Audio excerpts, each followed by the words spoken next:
Stake holder को चाहिए क्या? प्रॉफिट चाहिए। हम लोग भी क्या चाहते हैं कि कम से कम पैसा दें और अधिक से अधिक क्या ले? प्रॉफिट या रिटर्न ले। कहीं पर भी जाते नहीं थे, कभी देखो अगर जो घर पर कपड़ा बेचने वाला आता है, चद्दर बेचने वाला आता है, आया बोला कि 1000 का चद्दर है, तो मम्मी लोग क्या कहेंगे? 300, है ना? हमारी मम्मी 100 कह देती कभी कभी। हम उनको कहते हैं भाई साहब मतलब कुछ तो इज्जत करिए ना, है ना? और वो ऐसे बेशरम होते हैं, वो 100 में दे के भी जाते हैं।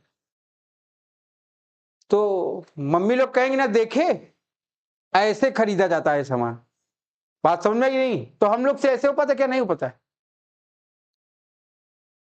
ध्यान रखो। तो वही बात यहाँ पर ग्रोथ ऑफ डिविडेंड है।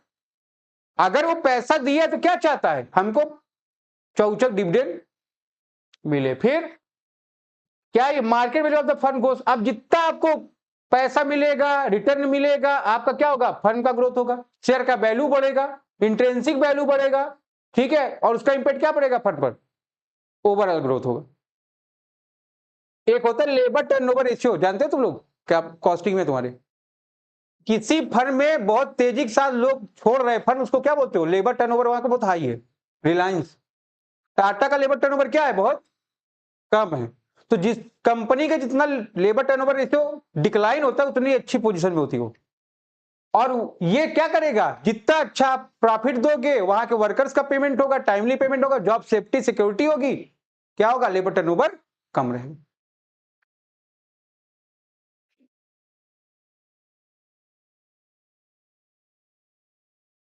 इफेक्ट ऑन वर्कर्स, वर्कर के ऊपर क्या? वर्कर को क्या चाहिए? है ना? पापी पेट का सवाल है ना? उनको क्या चाहिए? जम के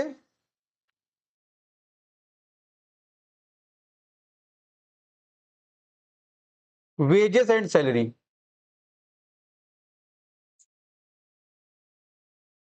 बोनस,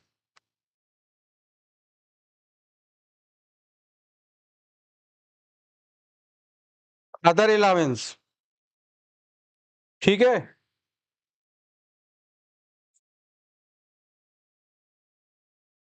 जॉब सिक्योरिटी, तो ये सब चाहिए। सब कैसे होगा? सब पैसे खेल है ना? इसको ध्यान रखना। तो वर्कर के ऊपर इसका क्या इंपैक्ट पड़ेगा? उनको सही से टाइमली और एक्यूरेट वेजेस और सैलरी मिलेगी, वेजेस इंसेंटिव्स मिलेंगे उनको, अलाउंसेस मिलेंगे। अगर हमारे काम से मैंने इसको भेज दिया, आकांक्षक बोले कि जाओ गाड़ी लेके फोटोकॉपी करा लाओ, रोज भेजते इसको, पेट्रोल पैसा नहीं देते, एक हफ्ता बाद जाएगी क्या? कहेगी दे, काम इनका है और चले जा रहे हम, है ना? तो क्या करेगा? उसको भेजे तो 50 रुपए देते हैं, जूस पी लेना। अब ऐसे कहेंगे नहीं तुम तेल भरा लो, है ना? तो क्या करेंगे? जैसे तुम लोग नानी उन्हीं के यहाँ जाते हो, नानी लोग क्या कहते? लो समोसा खा लेना, बिस्किट खा लेना, है ना? और ज्यादा 1000 दिन कहीं कपड़ा खरीद लेना। बात समझ में कि नहीं? हम लोग को कोई तो 1000 दे देगा, 1000 कपड़ा ही नहीं आएगा ना, और दो समझ में आ रही बात कि नहीं? तो ध्यान रखोगे यही क्या है? इफेक्ट है वर्कर के ऊपर। फिर सोसाइटी के ऊपर क्या इंपैक्ट पड़ रहा है? बताओ।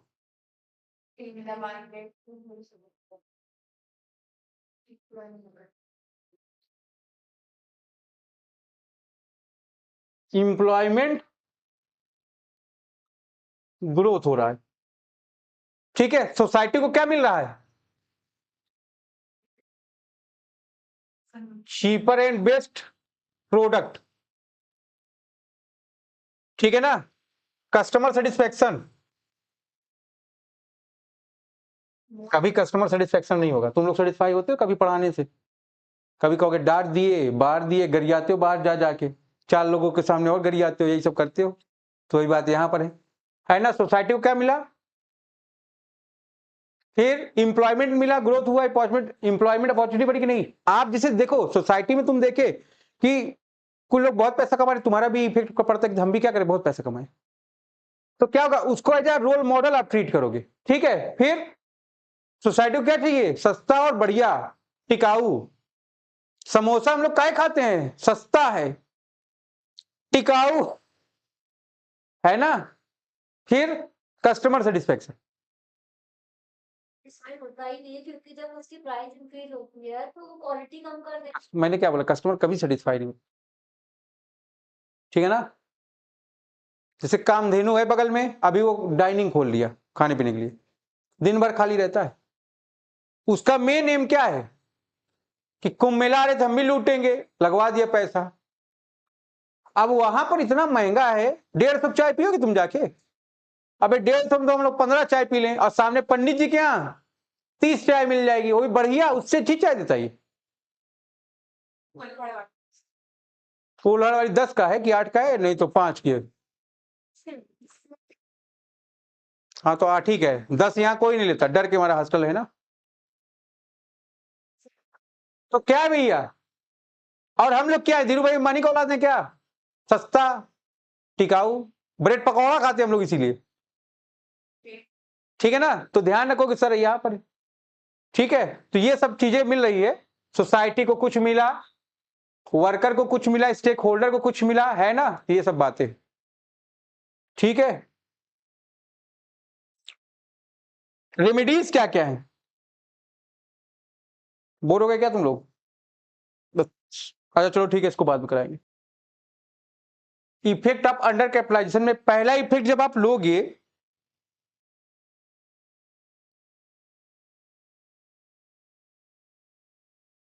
Effect on company,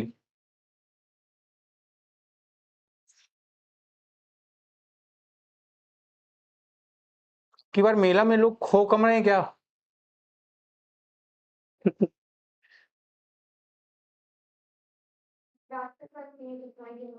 you are right.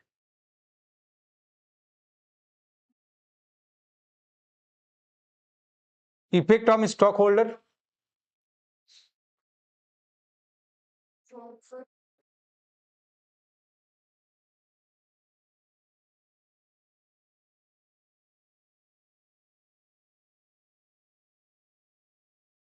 कहाँ है सोसाइटी, ओ इफेक्ट ऑन सोसाइटी, सोसाइटी, ठीक है। तो सोसाइटी लिख लो भैया।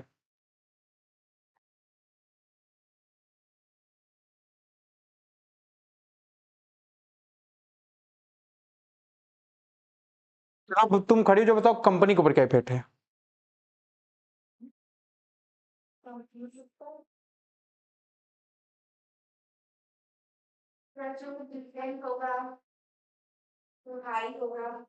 हाँ क्या लिख सकते हो उसको, more profit, optimum utilization of resource करते हैं, इसलिए प्रॉफिट क्या होता है आपका, बढ़ जाता है, ठीक है। और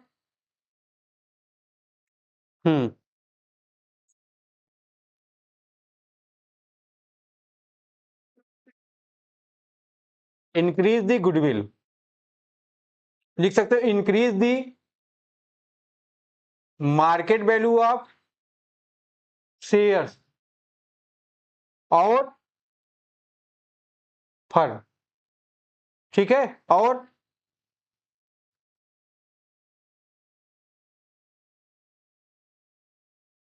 बताते रहो भाई।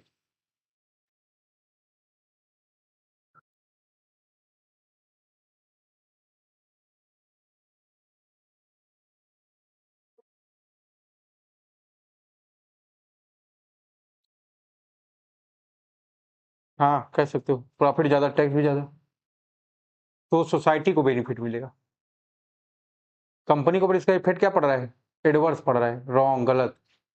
हम कमाए हम, लो तुम, है ना। वो डायलॉग सुनो कि नहीं, चुलबुल पांडे का, हाँ मोर प्लेयर्स, कैसे सच सब आप समझाइए इसको, चलिए बताइए।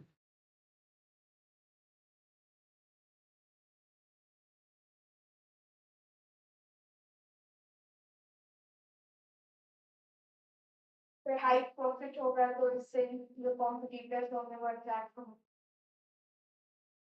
हाँ कह सकते हो, इंक्रीज दी इन्वेस्टर्स, ठीक है, ठीक है बेटो। अब गुडविल बढ़ रही है, मार्केट वैल्यू बढ़ रही है, कैपिटलाइजेशन की वैल्यू सही है, तो क्या होगा, फर्म अट्रैक्ट करेगी इन्वेस्टर को, ठीक है ना। लोग ज्यादा से ज्यादा क्या करेंगे, प्रॉफिट कमाने के इच्छुक होते हैं, और जिसको पैसा मिलता है उसको काटता थोड़ी है, तो क्या करेगा, पैसा लगाएगा, हाई रेट पे उसको रिटर्न मिलेगा, तो उसका ओवरऑल ग्रोथ होगा। और उसका इम्पैक्ट क्या होगा, कंपनी जब ऐसा काम करेगी तो जो इन्वेस्टर अपना पैसा फंसाएंगे कंपनी में, तो कंपनी के पास भी क्या होगा, पैसा रहेगा, उसकी फाइनेंशियल पोजीशन साउंड और इफेक्टिव होगी, और वो क्या करेगी, नई नई टेक्नोलॉजी अडॉप्ट करेगी, अच्छे अच्छे वर्कर्स मैनेजर्स को रख पाएगी। इसका इम्पैक्ट क्या होगा, फंड का ओवरऑल ग्रोथ होगा। ठीक है, फिर बताओ इनके लिए क्या फायदा, सबका एक ही फायदा है,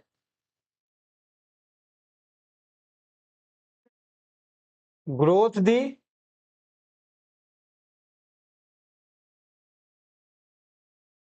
और बताओ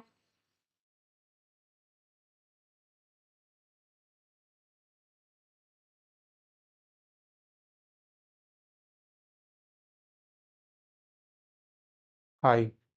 ठीक है, एक मिनट यहां तक नोट करिए।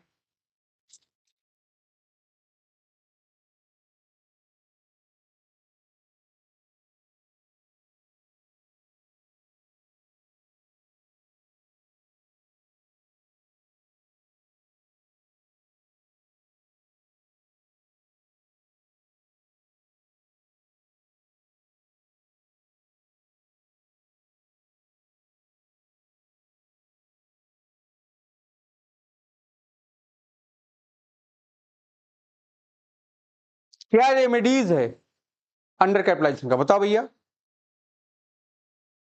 Trading high level shares.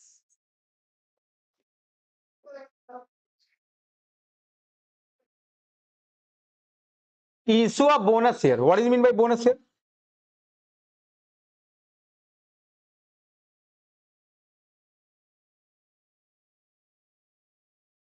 बताओ भाई। देखो ये आपके शेयर होल्डर हैं, अगर आप इनको बोनस शेयर दे रहे हो तो नंबर ऑफ शेयर्स इंक्रीज करेंगे, ये बढ़ेगा, नंबर ऑफ शेयर क्या होगा, ये बढ़ेगा, अर्निंग पर शेयर भी बढ़ेगी, बट एक्चुअल में क्या है, इनको कुछ मिला नहीं है ना। जैसे मान लो हमारे पास 1 लाख के शेयर है ना, तो ध्यान रखो कंपनी बोलती है 4:1 का हम बोनस देंगे, 2 साल से प्रॉफिट है किसी, मतलब जिसके पास 4 शेयर होंगे उसको एक बोनस शेयर मिलेगा, 4 से डिवाइड कर दो, कितने बोनस शेयर मिल गए इसको, 25,000 शेयर मिल गए कि नहीं। तो ओवरऑल शेयर की जो वैल्यू है वो इनहेंस कर गई, बढ़ गई कि नहीं बढ़ गई। अब तुम्हारे पास शेयर कितने हो गए, 1,25,000, जिसमें 25,000 बोनस शेयर है, लेकिन तुमको कुछ मिला, कुछ नहीं मिला। अब मिलेगा, नंबर ऑफ शेयर बढ़ गया ना, तो क्या मिलेगा, डिविडेंड, है ना। फिर रिजर्व का पार्ट, भाई ये भी किसका पार्ट है, तुम इक्विटी शेयर होल्डर हो तो बोनस शेयर के मालिक तुम ही हो गए ना, तुम्हारा प्रॉफिट में शेयर, रिजर्व में शेयर, सब में शेयर हो जाएगा नहीं हो जाएगा। फिर अर्निंग पर शेयर आपका इनहेंस करेगा कि नहीं, ईपीएस बढ़ेगा कि नहीं बढ़ेगा, जितने नंबर ऑफ शेयर होंगे उतनी अर्निंग बढ़ेगी आपकी। पहले तुम 1 लाख पर पा रहे, तब कितने पर पाओगे, 1,25,000 पर पाओगे। ठीक है, तो इसको ध्यान रखना है।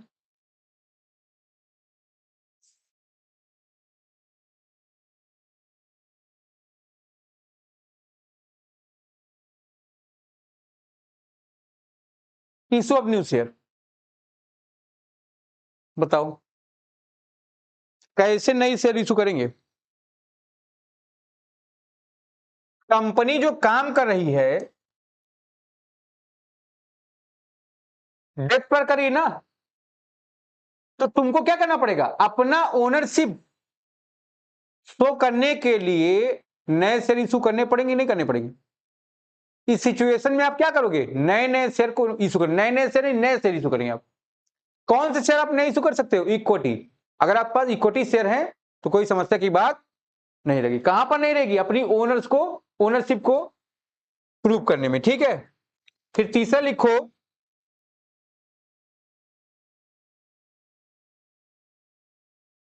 स्प्लिटिंग अप ऑफ शेयर, ये क्या होता है भाई?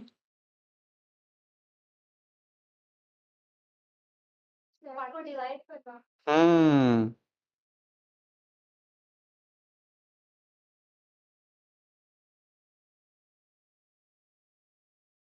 कंपनी के पास 5,000 शेयर थे at the rate of rupees 100 each, ठीक है ना? अब अगर इसका टोटल करो कितना आ गया? 5,000 इंटू 100, 5 लाख होगी कि नहीं? कंपनी क्या कर दे रही है? कंपनी 5 लाख की कैपिटल को 10,000 वाले शेयर, मतलब अब नंबर ऑफ शेयर क्या कर दी? बढ़ा दी। तो जब नंबर ऑफ शेयर आप बढ़ा रहे हो या घटा रहे हो तो इसी को क्या बोलते हो आप? स्प्लिटिंग अप आपसे, है ना? यहां पर वैल्यू क्या है? 100 की है, यहां पर वैल्यू क्या हो गई? ठीक है, नोट कर लो, इससे तुमको समझ में आ जाएगा।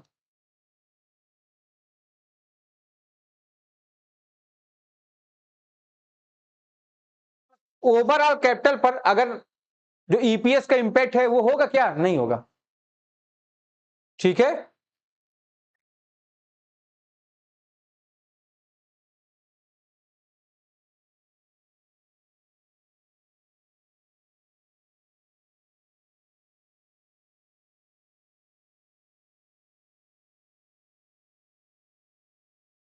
Increase in par value of shares,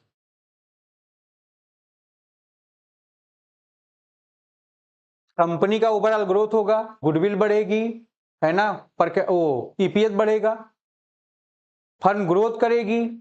इस सिचुएशन में क्या होगा? पार वैल्यू कैसे बढ़ेगी? आप क्या करोगे? जो शेयर इश्यू करोगे वो किस पर इश्यू करोगे?